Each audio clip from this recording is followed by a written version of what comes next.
প্রিয় ছাত্রছাত্রী, আমি শেখ আমির আলী আর তোমরা দেখছো আমার সঙ্গে তোমাদের ইউটিউব চ্যানেল আমির আলী টিউটোরিয়াল হোম। গ্র্যাজুয়েশনের ফার্স্ট সেমিস্টারের বিভিন্ন রকম গুরুত্বপূর্ণ সাজেস্টিভ প্রশ্নোত্তর অবশ্যই তোমাদের সামনে আমি নিয়ে এসেছি। তোমাদের সামনে একের পর এক গুরুত্বপূর্ণ প্রশ্ন যেমন আমি দিচ্ছি সেই রকমই তোমাদের দিয়ে দিচ্ছি হোয়াটসঅ্যাপে বিভিন্ন প্রকার গুরুত্বপূর্ণ প্রশ্নের উত্তর, যেগুলো তোমরা অবশ্যই পাচ্ছ না কো।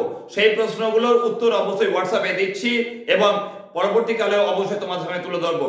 আর আজ আমি তোমাদের সঙ্গে আলোচনা করতে চলেছি গ্র্যাজুয়েশনের ফার্স্ট সেমিস্টারের রাষ্ট্রবিজ্ঞান মাইনরের গুরুত্বপূর্ণ 5 নম্বরের প্রশ্নগুলো। তোমাদের সামনে 10 নম্বরের প্রশ্ন এর আগে আমি দিয়ে দিয়েছি, যদি না দেখে থাকো অবশ্যই বলো, চ্যানেলে গিয়ে সেই 10 নম্বরের গুরুত্বপূর্ণ প্রশ্নগুলোকে অবশ্যই দেখে নেবে। তো আজকে যে 5 নম্বরের গুরুত্বপূর্ণ প্রশ্নগুলো করতে হবে সেই প্রশ্নগুলো এক এক করে তোমাদের সামনে আমি বলে দিচ্ছি, সেগুলোকে অবশ্যই খাতায় নোট ডাউন করে প্রস্তুত করা তোমাদের আগত ফার্স্ট সেমিস্টার এক্সামের জন্য। আর এরই মাঝে বলে দেবো কোন গুরুত্বপূর্ণ প্রশ্নগুলো রয়েছে যেগুলোকে অবশ্যই তোমাদের ফার্স্ট সেমিস্টার এক্সামের জন্য ভেরি ইম্পর্টেন্ট হিসেবে প্রস্তুত করে রাখতে হবে। তো দেখো, তোমাদের সামনে যে গুরুত্বপূর্ণ প্রশ্নগুলো করতে হবে তার প্রথম যে গুরুত্বপূর্ণ প্রশ্ন করবে সেটা হচ্ছে রাষ্ট্রবিজ্ঞানের আলোচনায় সাবেকি বা ঐতিহ্যবাহী দৃষ্টিভঙ্গির বৈশিষ্ট্যগুলি আলোচনা করো। এটা প্রথম গুরুত্বপূর্ণ প্রশ্ন, এটাকে অবশ্যই খাতায় নোট ডাউন করে প্রস্তুত করে রাখবে। দ্বিতীয় যে প্রশ্নটা করবে আচরণবাদের বৈশিষ্ট্যগুলি লেখো। এখানে আচরণবাদের সাধারণ বৈশিষ্ট্যগুলোকে লিখবে। এর সঙ্গে অবশ্যই যদি পারো অবশ্যই যে হিন্ড ইউলাসের মতে আচরণবাদের দৃষ্টিভঙ্গির যে বৈশিষ্ট্যগুলো সেই বৈশিষ্ট্যকে অবশ্যই পড়ে রাখবে। তৃতীয় গুরুত্বপূর্ণ প্রশ্ন করবে রাষ্ট্রবিজ্ঞানের আলোচনায় আচরণবাদী দৃষ্টিভঙ্গির সঙ্গে সাবেকি দৃষ্টিভঙ্গির পার্থক্য লেখো।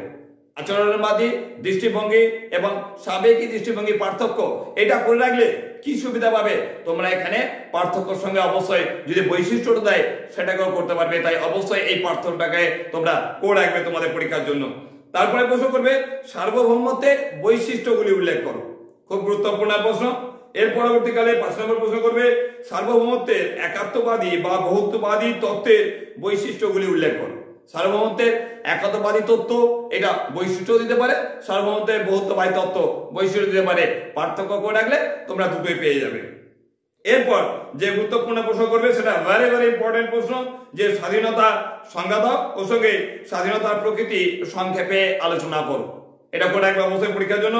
তারপর করবে স্বাধীনতার রক্ষা কবচগুলি বিশ্লেষণ করো। ভেরি ইম্পর্টেন্ট, পরীক্ষায় থাকছে এই প্রশ্নটা, তাই বলবো এটাকে অবশ্যই প্রস্তুত করে রাখবে তোমাদের 5 নম্বরের গুরুত্বপূর্ণ প্রশ্ন হিসাবে।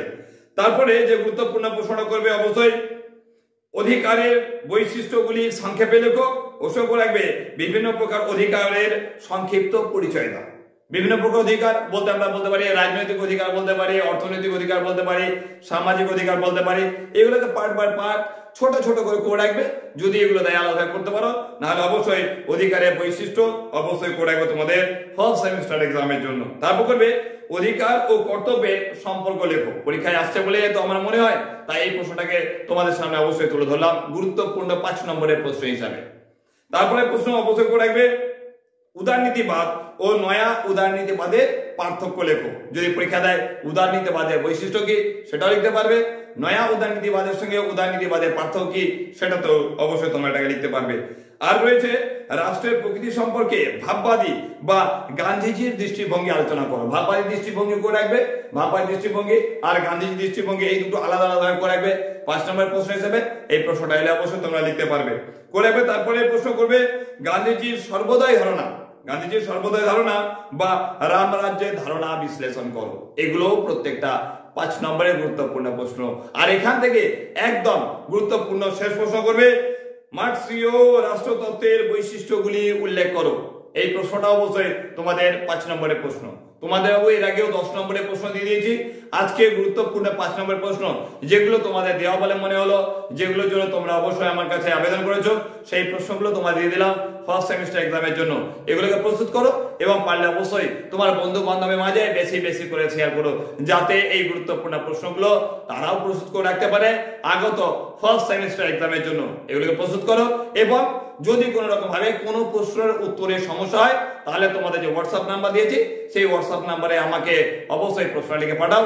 আমি অবশ্যই যথোপযুক্ত হয়ে চেষ্টা করব যথাসম্ভব তাড়াতাড়ি তোমাদেরকে সেই প্রশ্নের উত্তরগুলো অবশ্যই প্রোভাইড করে দেওয়ার।